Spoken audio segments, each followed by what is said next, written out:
Alright, what is up, y'all? Today I am back with another video, and basically today I'm just going to be showing you guys how I do my custom pendants for my bracelets.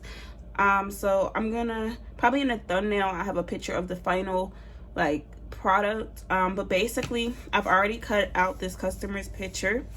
And then typically I'm not sure exactly what size glass this is. They have so many different sizes, but this is the size that I like to use on my Pandora style bracelets, just because they're smaller. For like my Alex and Ani style bracelets, Annie, however you say it, I call it Ani, but I know some people say it other ways. But on that style of bracelet, I typically use, sorry y'all, I should have had this out already.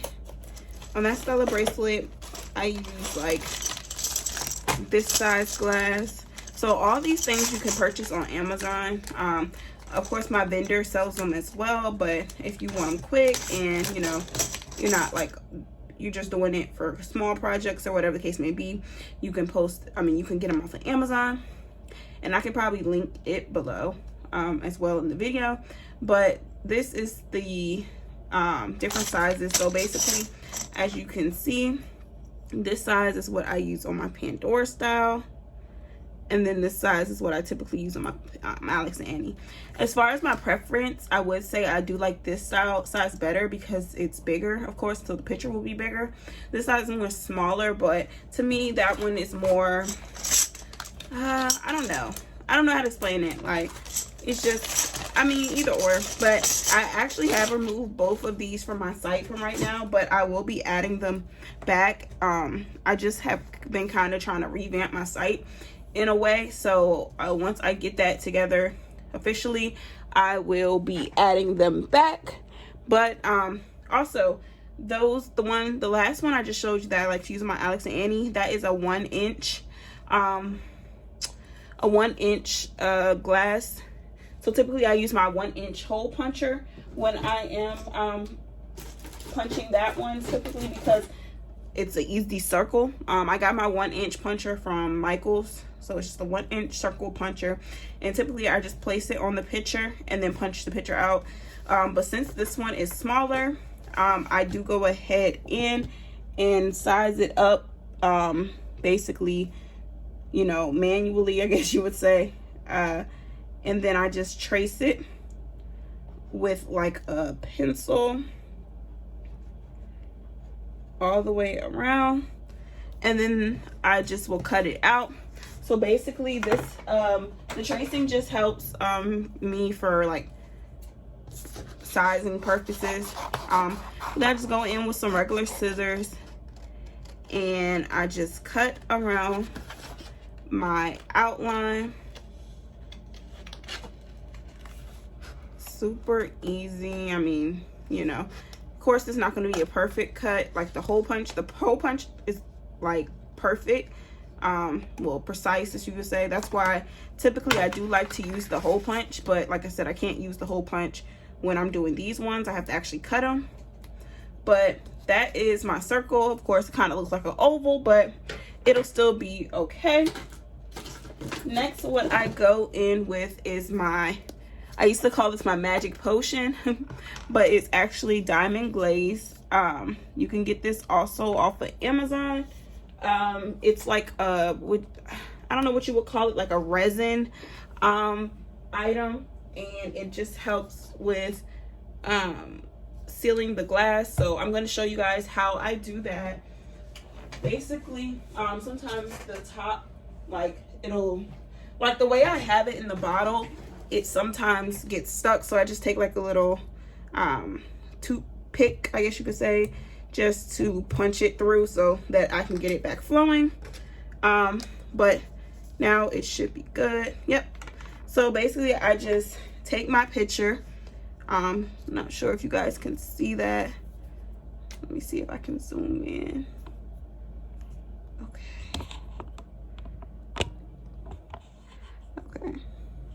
I just take my picture and then I place the diamond glaze on it. Try not to get any air bubbles, because of course that is not good.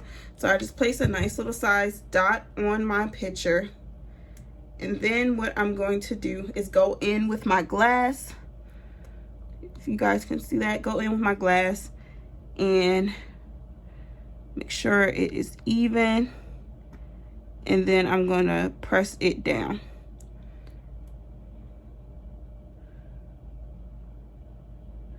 So as you can probably see, once you press it down, some excess glue will probably come around. That is fine. What I'm gonna do next is just make sure it's pressed, and then I typically like to flip mine over. Once I flip it over, of course it's drying, and then once it dries, I usually let it sit for like 15 minutes. I will go in with my Mod Podge. And what I'm doing with this Mod Podge is I'm just going to seal the back of the picture. So Mod Podge is kind of like a water-based sealer. Typically I like to do that because when I actually glue it onto this portion, when I glue it into this, I use, well, when I glue it, sorry, let me back it up, y'all. When I glue it into this base, I use the E6000. This is a very strong glue. So when I seal it, it just helps with, you know, anything running, or, you know, the E600 messing it up. But yeah, y'all, it's looking pretty good.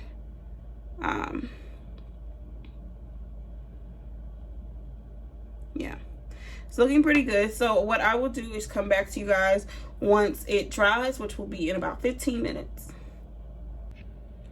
All right, y'all, I'm back. It's been about 15 minutes.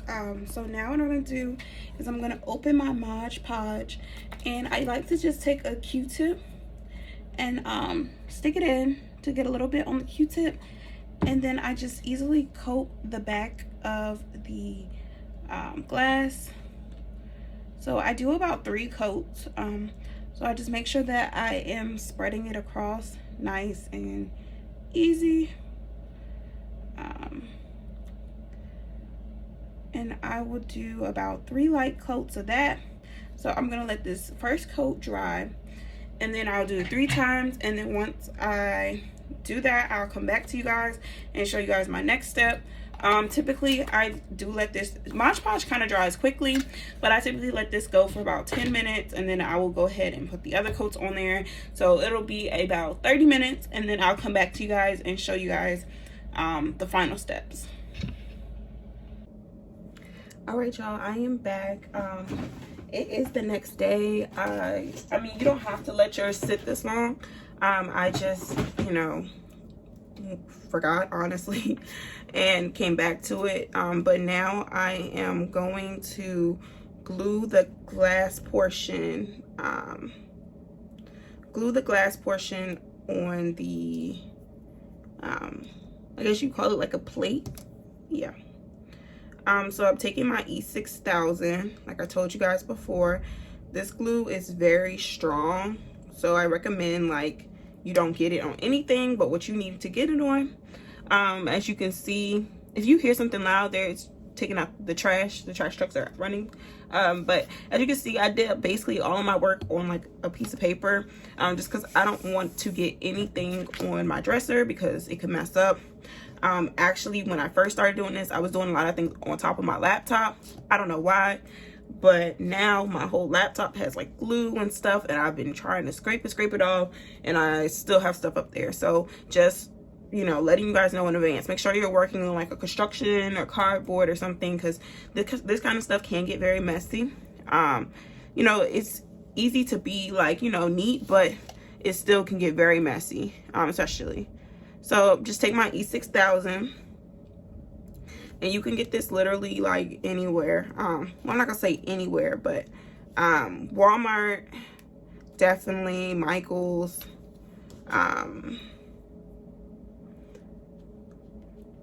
Hobby Lobby, any of those places. Probably even like Office Max. So I'm just gonna take a little bit. You don't need a lot. And I'm just gonna rub it around. And like I said, y'all see that? Like, it gets, oh, you can't see. It gets very messy. But, and then I'm going to take my, I'm going to take my picture that has been coated. Sorry, y'all, that's my dog. That has been coated with the Mod Podge. And I'm just going to place it on here. And then I'm going to let that sit for a little bit, just so it doesn't really need long, because E6000 works very quickly. I'm just going to like press it down and make sure that everything is in, and I'm going to let that sit for probably like 5 minutes, and then I'll come back to you guys to show y'all my last few steps. But we are basically almost done. All right, now we're basically almost done. Sometimes that you, like, once you finish, you'll realize that you got like glue residue or things on the picture. I don't really have any, but I'll just show you guys what I do if I do get some glue residue on the glass. I simply take some acetone, any type of acetone, and I just pour a little bit in the top. Then I take a Q-tip and I just dip it in, and then I'll just take my picture and I'll just wrap it around and clean it. Clean around the edges and everything. And then typically I will just go in with a wipe as well. And then just wipe off also. And that makes it like shiny, because if you don't know, acetone kind of makes it look dull once it dries up. So I just take like a Clorox wipe or a wet wipe, baby wipe, whatever you want to call it, and I just wipe off the surroundings of the picture or any glue on the outside. And there you guys go. We have finished our pendant, and now it's ready for the bracelet. So literally whatever you plan on doing with your pendant, you know, if you want to put on a bracelet, a necklace, earrings, you could literally do so much. The possibilities are endless. Well, I am doing mine for a bracelet, and this is actually for a customer. So I am going to go ahead and put my my split ring on this. That way when the customer gets it, they can just put it back on their bracelet.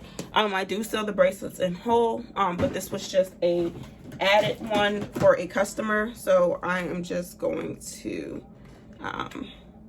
slide my split ring in the hole, bring it around. And these are I can't remember what type of pliers these are, but as you can see, like, the ends are kind of different.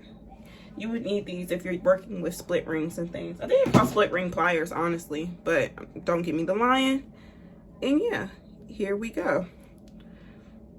So now I'm just gonna go ahead and package this up and get this ready for my customer. I just want to say thank you guys so much for watching. I hope you guys learned something, and just stay tuned for more videos. Comment down below if you have any questions or any video you want to see. If you want to see me do this more, do another type or anything, just let me know. And yeah, I'll see you guys in my next video. Bye.